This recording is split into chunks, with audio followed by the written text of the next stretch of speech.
This will be, I guess, the first video that's really real estate focused. So if you came here for the Chevy SS or the car talk, this might not be the one for you. If you came here for some real estate stuff or just for me, I appreciate it. Stay tuned. Today's a good day. The house in Linden that I bought, it's finally pretty much done. I already know who's going to rent the property out. The lease has been signed. She's already sent me her deposit electronically. And then for me as well, do my final walkthrough. There's always going to be something missing. A screw here, a piece of paint that didn't get painted on this or that. It's always going to be something. And that's just my last chance to go through and point out those things to my contractor, and he'll send somebody out to fix those things. I'm excited. Some of y'all might know the backstory on that house.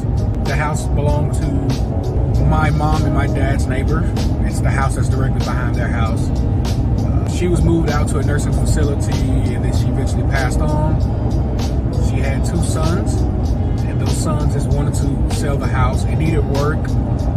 Foundation issues, leaking utilities, things like that, very outdated. And they didn't want to deal with having to pay for a realtor. They had a couple people offer, either they weren't really good offers or the offers fell through. They offered some arbitrary number, but say give me a year to come up with the money, things like that. I don't know for sure.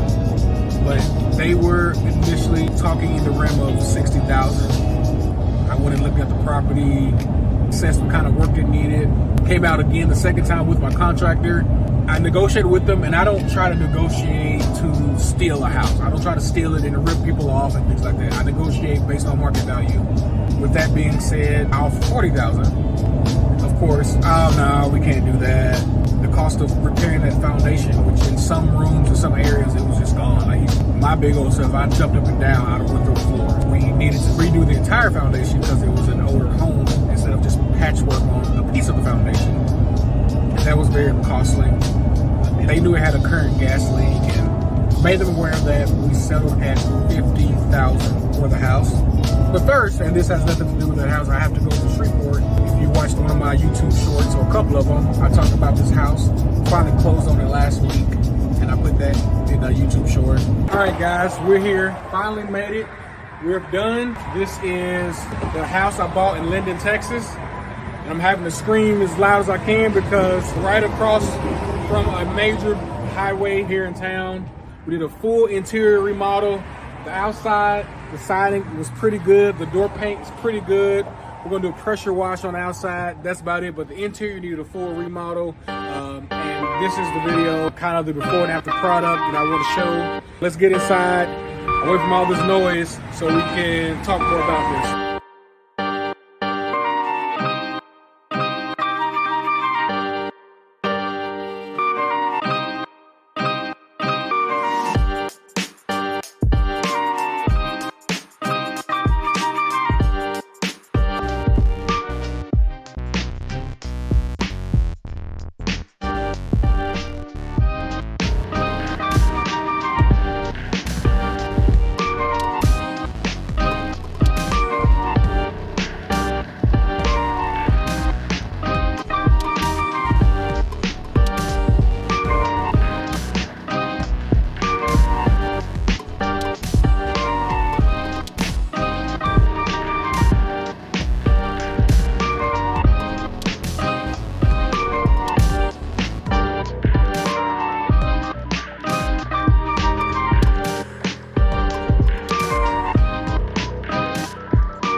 So I am standing in the living room. As you see, there's a front door right there.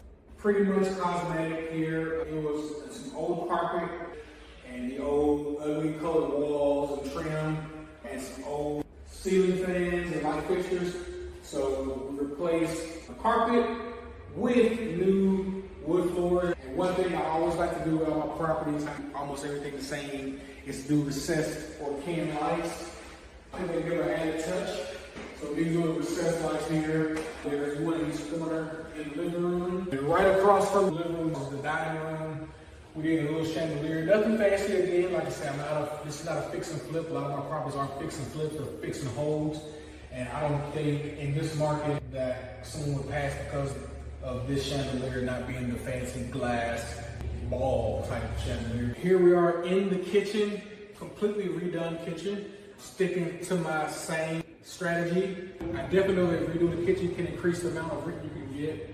We left the same cabinets, but we put new pulls on them. We left the same cabinet boxes, new countertops, new sink, new faucet, brand new stove. I like to do microwave vent hoods because sometimes rentals don't have space and certain layouts that make sense where you can put a microwave. Over here, I believe there were, I don't know what you call them, stoves that go in the insertable stove, whatever it's called. That's what was here. I decided to do a sliding stove, as you see instead. A little more traditional and less expensive and less maintenance. And then just put a pantry here. See, that's a little pantry here. Then over here in this corner is where the fridge will go. We come right from the kitchen to the main bathroom. So we got a new mirror there, new tub, shower insert, new hardware, new toilet. Changed the layout a little bit. I believe the toilet was over here on this wall. And definitely the vent, like the vent. Bathroom here, moving to the hallway. Redid the hallway. The hallway had siding. I guess it was an add-on back in the day, so it had siding here that you could see. So I told them we're going to drywall it up and make it a traditional hallway. New wood flooring. Coming here to another bathroom. Completely redid this bathroom. Toilet, new vanity, new shower. Oh yeah, my vent right there. So then we got another bedroom. Just the cosmetics, nothing fancy about that. And then here was a big transformation. So this is another bedroom here. This makes the fourth bedroom. The layout was 3 bedrooms and 2 living areas. A living area up front where I kept, and a living area right over here in this area. I turned that area strategically into a bedroom by putting a wall here. Could walk into the bathroom right here. And we walled that up. Turned this to his own bedroom. And my dad is not like it. He wanted to be 3 bed, 2 bath with both living areas. My belief was if I could turn this to a 4 bed, I'd get higher rent because I think that 4th bedroom is more important than the 2nd living area. If I was flipping it, then 2 living areas is something that somebody would pay a 30-year mortgage on probably. This room here was actually an entrance back into that 2nd living area as well. Like I said, to make the layout work strategically, I'd have to wall that off as well.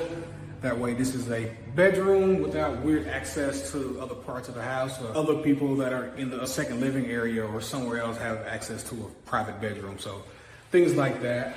Turn this into a 4 bed, 2 bathroom, I believe helped me out. So right now I'm standing in the carport area. At one point I thought about turning this into a garage by adding garage doors, but I decided against it. Again, it all comes down to the numbers, but let's talk numbers. I bought the property off market for $50,000. I ended up spending $41,500 and remodeling the property. That puts me all in $91,500. The house appraised as remodeled for $185,000. Right now it's a buyer's market. Some people say, Trey, just flip that and make your 80 grand. I'm a realist. I honestly don't think I can sell this house for $180,000. If I wanted to sell it quick, I'd probably be at 140, 150. In COVID times where there's no supply at all, I can sell this thing for 200. So it depends on the market. None of those numbers really matter as much to me. The only number that matters the most is my buy and hold numbers. Gross rent, my gross rent on this house will be $1,650 a month, which brings my net, this is my mortgage net, this is before tax and insurance, to around $800 or so.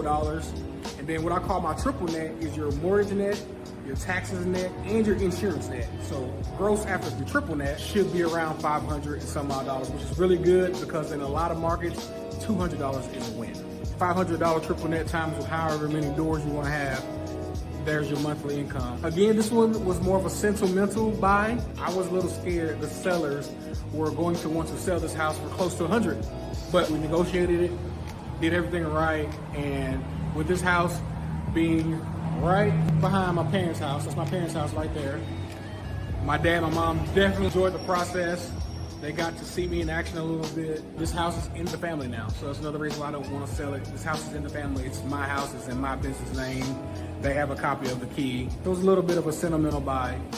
They knew the neighbor, Miss Sue, before she passed on. They used to come over here, chit chat with her. My dad used to mow her lawn sometimes. But again, I try to keep you guys updated with what's going on in my life.